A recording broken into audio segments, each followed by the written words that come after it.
கோவை ரத்தினபுரி பகுதியில் அமைந்துள்ள சங்கமம் மழலையர் மற்றும் தொடக்கப் பள்ளியில் 5ஆம் வகுப்பு படிக்கும் மாணவி யுகேந்திரா என்ற மாணவி பள்ளிக்கு சென்றபோது கல்வி கட்டணம் செலுத்தவில்லை, புத்தகம் வாங்க பணம் கொடுக்கவில்லை என்ற காரணத்தினால் பள்ளியை விட்டு வெளியே அனுப்பியுள்ளனர்.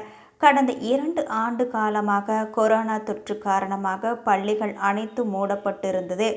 இதனைத் தொடர்ந்து கடந்த மாதம் பள்ளிகள் அனைத்தும் திறந்து பாடங்கள் நடத்தப்பட்டது.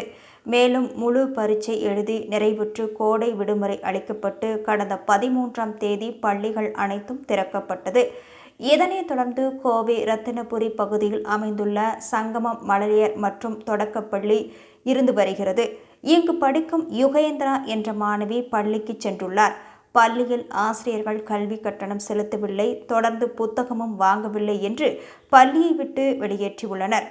இதனால் மன உளைச்சல் ஏற்பட்டு யுகேந்திரா வழி தெரியாமல் தங்களது பெற்றோர்களை அழைத்துள்ளார். தந்தை வெளியூர் சென்றுள்ளார், மீண்டும் வந்து பணம் செலுத்துவதாக கூறியுள்ளனர்.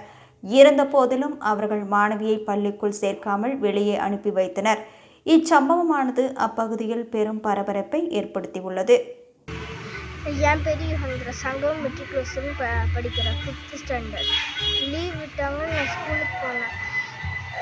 நான் ஸ்கூலுக்கு போனதுக்கப்புறம் ஃபீஸ் கட்ட சொன்னாங்க. நான் அம்மா கிட்ட சொன்னேன். அம்மா உள்ள போய் கேட்டாங்க, அது வெளியே துரத்தி விட்டாங்க. அதுக்கப்புறமா எங்கள் அப்பா கிட்ட சொன்னேன்னா ஸ்கூலுக்கு போகணுன்னு சொன்னாங்க. ஸ்கூலுக்கு போனால் திருப்பி துரத்தி விட்டாங்க. இதனால் என்னால் ஸ்கூலுக்கு படிக்கவே முடியல.